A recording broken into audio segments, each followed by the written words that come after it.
Garx's gaze fell on a group of football players, their broad shoulders and focused expressions giving him pause for a brief moment. But then, he dismissed the thought.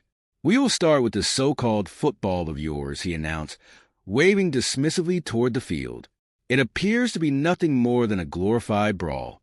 My warriors will break your champions like twigs." The human athletes squared their shoulders. Among them, John the Hammer Wallace, the team's star linebacker, met Garx's gaze without flinching. "We'll see about that," Wallace said under his breath, tightening his helmet strap. The stadium filled with an electric tension as the human and Zinteran teams prepared for the first game. The Zinterans, confident in their physical superiority, laughed openly as they took their positions on the field. Their smirking faces only deepened the resolve of the human athletes. The crowd, a mix of fear and hope, sat on the edge of their seats, unsure of what to expect. President Sanders turned to her advisors, whispering, "They don't understand. This is more than just strength. Football's a game of strategy, endurance, and teamwork. Our athletes know that." Garx watched as the game was about to begin, his confidence unshaken. "They are fragile, President. They will break before your very eyes." The whistle blew, and the game commenced with a thunderous clash. But in that moment, something unexpected happened. The Zinterans, for all their size and strength, hesitated. The human players moved with a speed and coordination that caught the aliens off guard. Wallace was the first to make impact, colliding with an alien who had underestimated his timing. The Zinteran went down hard, stunned by the sheer force of the hit. For the first time, Garx's expression shifted. The Zinterans had come to Earth expecting an easy victory. But now, as his warriors struggled to rise, it was clear this was not going to be the simple game they had imagined. The laughter stopped. The football field was a battlefield, and the Zinterans were realizing they had severely underestimated their human opponents. From the first snap, the game had not gone according to their expectations. Instead of the easy triumph they had anticipated, the Zinterans found themselves dazed, confused, and bruised by the relentless barrage of human plays. John Wallace had delivered the opening blow, a tackle so fierce it sent a tremor through the Zinteran ranks. The alien he'd hit, twice his size, lay motionless for several seconds before struggling back to his feet, shaken. It was a humbling experience for a race that had never known defeat. Garx stood at the sidelines, his confidence slowly eroding. The Zinterans had raw power, but they lacked the instinctive understanding of the game's deeper complexities. Human football wasn't just about strength. It was about strategy, coordination, and split-second decision-making. The Zinterans played with brute force, thinking that size alone would win the day. But the human players danced around them with speed, agility, and a level of endurance that the aliens hadn't prepared for. As the game wore on, the gap between the two teams widened. Wallace, alongside his teammates, executed play after play with brutal precision. The Zinterans couldn't keep up. They were exhausted, confused, and battered. The hits were coming harder now, and the aliens, for all their size, seemed more fragile than they'd let on. By the time the final whistle blew, the score was a lopsided humiliation. The Zinterans had barely managed to score, while the human team had run circles around them. The scoreboard was irrelevant, though. The real blow had been to the aliens' pride. Garx clenched his fists as he watched his warriors, bruised and beaten, limp off the field. They had never experienced such a complete and utter defeat in anything, let alone a mere game. The human spectators erupted into cheers, but there was a palpable tension in the air. Everyone knew the Zinterans would not take this loss lightly. As the teams left the field, Garx approached Wallace, his glowing eyes narrowing. "You may have won this round, human," he growled, his voice laced with barely concealed rage. "But this was just the beginning. Our strength will not be so easily overcome again." Wallace met his gaze without flinching, sweat trickling down his brow. "We'll see. But don't think we're done either. The next event, wrestling, promised to be an even greater test of endurance and will." Garx's warriors, still reeling from their football loss, regrouped and entered the arena with grim determination. Wrestling, after all, was a contest of raw power. This was their territory, where their sheer muscle mass and strength would surely bring them victory. The Zintran champion, a hulking warrior named Corvash, stepped into the ring with all the arrogance of a being who had never known defeat. Corvash's muscles rippled under his pale skin as he faced his human opponent, Jacob "Tank" Reyes, a world champion wrestler known for his skill in grappling and submission holds. Corvash looked down at Reyes and sneered. "You'll break in my hands, human." Reyes smiled coolly, unfazed by the alien size. "I've fought bigger." The match began with a thunderous roar from the crowd, and Corvash wasted no time charging at Reyes, his massive arms outstretched. It was clear from the first move that Corvash intended to overpower his opponent with brute strength alone. But Reyes, nimble and quick, dodged the initial grab, slipping behind Corvash and locking him in a hold that caught the Zintran off guard. Corvash thrashed, but Reyes held firm, leveraging the alien size against him. For all his mass, Corvash lacked the agility and technique to counter Reyes' expert moves. The human wrestler twisted, applying pressure in all the right places, and suddenly Corvash's superior size became a disadvantage. He was slow, predictable, and clumsy compared to Reyes' calculated movements. The crowd was on their feet as the struggle intensified. Corvash bellowed in frustration, his muscles straining as he tried to break free. But Reyes was relentless, using every bit of his experience to maintain control.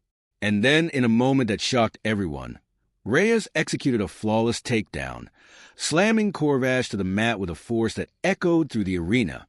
The impact was brutal. Corvash lay sprawled on the mat, gasping for air, his body unable to recover from the human's relentless assault. Reyes stood over him, victorious but somber. It wasn't just a win, it was a statement. The Zintrans were not invincible. As medics rushed in to tend to the fallen alien, the mood in the arena shifted. What had started as a display of sport had become something far more dangerous. The Zintrans, for all their arrogance, were now facing the terrifying reality that humans were not the weak creatures they believed. From the sidelines, Garx's expression darkened. His species had come to Earth expecting easy dominance. But now, they were confronted with a harsh truth. Humans were not just fierce competitors. They were deadly. The laughter that had filled the alien ranks at the beginning of this contest was now long gone. And the next challenge, Garx knew, would be even more perilous. Admiral Garx, the Zintran commander, from what he had observed through Earth's primitive broadcasts, humanity had an odd obsession with sports, games of physical competition that seemed to consume their culture. To Garx and his kind, these sports were laughable, crude displays of strength and coordination that posed no real challenge. He couldn't help but be amused by the humans' eagerness to prove themselves in such trivial activities. "Pathetic," Garx said, turning to his lieutenant Carcos. "These humans waste their energy on what they call athletics. They think their games are impressive, but they are no more than childish displays." Carcos nodded, his expression impassive. Their greatest champions would not last a single day in the Zintran arenas. Below, human representatives approached, flanked by athletes and military officials. The athletes were chosen to represent Earth in a strange competition, an invitation that had surprised the world. But the Zintrans were not interested in diplomacy. They had made it clear from the start. They wanted to see if these humans had any physical worth. To them, war was the ultimate sport. But as a gesture of condescension, they had agreed to test Earth's champions in the only thing they seemed to value. President Sanders, the leader of Earth's delegation, stepped forward. Voice steady though her posture betrayed the weight of the mom, the tension in the air was evident as the final competition, basketball, was set to begin. The Zintrans, visibly bruised from their defeats in American football and wrestling, stood in grim silence. Their overconfidence had been shattered, but they still believed that basketball, a non-contact sport, would be their redemption. They had raw height, immense strength, and a superior reach. Surely, in a game of shooting hoops and running up and down the court, their physical attributes would guarantee victory. Admiral Garx, standing at the edge of the arena, eyed his warriors warily. This match had to restore their dignity. Their towering center, Zork, was over 9 feet tall, a full head above any human player. His long arms stretched like tree branches, and his legs were powerful enough to cover half the court in just a few strides. Basketball is a game of height, Garx had assured his team. And we have all the height we need on the human side. The athletes stood gathered in a huddle, their faces serious but calm. Their captain, Andre Sky Williams, a 6'5" powerhouse with a reputation for gravity-defying dunks, glanced across the court at Zork and the other alien players. He knew this would be their toughest match yet, an uphill battle against sheer size and raw strength. But Andre wasn't intimidated. They don't know what's coming, Andre said quietly to his teammates. They think this is just about height. Let's show them what the game is really about. The whistle blew, and the game started with an immediate intensity. Zork won the opening tip-off easily, tapping the ball down with casual ease. His massive frame dominated the paint, and the Zintrans moved into position with their long, sweeping strides, confident that their sheer size would win the game for them. But the humans had other plans. Andre took possession of the ball with lightning speed, driving down the court with agility that the Zintrans could scarcely believe. They were used to lumbering forward with brute strength, but Andre slipped past them with finesse, weaving through their defenses like water flowing around rocks. His teammates followed suit, using precise passes and quick footwork to stay ahead of their alien opponents. The Zintrans tried to use their height advantage to block shots and intercept passes, but they were too slow, their bulky frames unable to keep up with the humans' rapid pace. Andre leapt into the air for a dunk, his feet soaring far higher than the Zintrans expected. He slammed the ball through the hoop with a resounding thud that sent a shockwave through the arena. Zork glared at Andre, frustration building in his eyes. He had thought his size alone would win the day, but the humans were playing a different game entirely. It wasn't about brute strength here. It was about coordination, speed, and strategy. The Zintrans struggled to adapt. As the game wore on, the human team continued to dominate. Andre led with a combination of dazzling plays and smart positioning, passing the ball with pinpoint accuracy, creating opportunities out of thin air.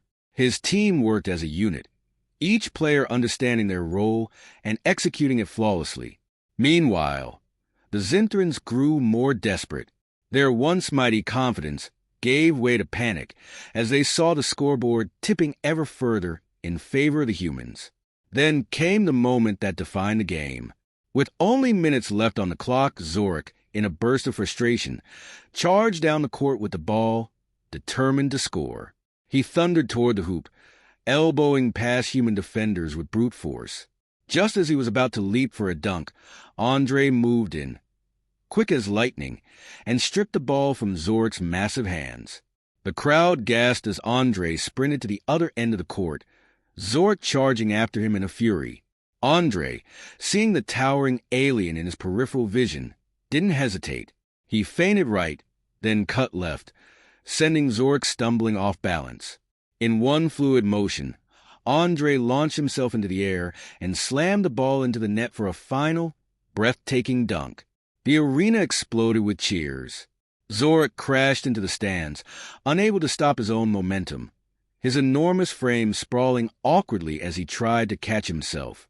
The once formidable Zintran champion lay there, dazed, his confidence shattered for good. His team stood frozen, realizing they had lost, utterly and irrevocably. As the final buzzer sounded, Andre and his teammates huddled together, sweat dripping down their faces, victorious. The human crowd erupted in celebration, their cheers echoing through the arena, but the mood wasn't only one of joy. There was a deeper understanding now. These games had revealed something profound. Humanity had won not just with skill and athleticism, but with resilience, adaptability, and an indomitable spirit. Admiral Garx, watching from the sidelines, felt a deep, unfamiliar weight settle in his chest. His warriors had been defeated in every contest. Human beings were far more dangerous and capable than he'd ever imagined. They had been tested in what seemed like mere games, but those games had revealed something much more threatening. Humans had heart, and heart, he realized, could not be beaten with strength alone. As the Zinterans silently left the arena, humbled and defeated, Andre watched them go, a quiet satisfaction in his eyes. They'd come to Earth thinking they could crush humans with their superior bodies, but they had learned the hard way. Humanity's greatest strength wasn't in their bodies. It was in their will to fight and to win against all odds. And there was no limit to how far that will could take them.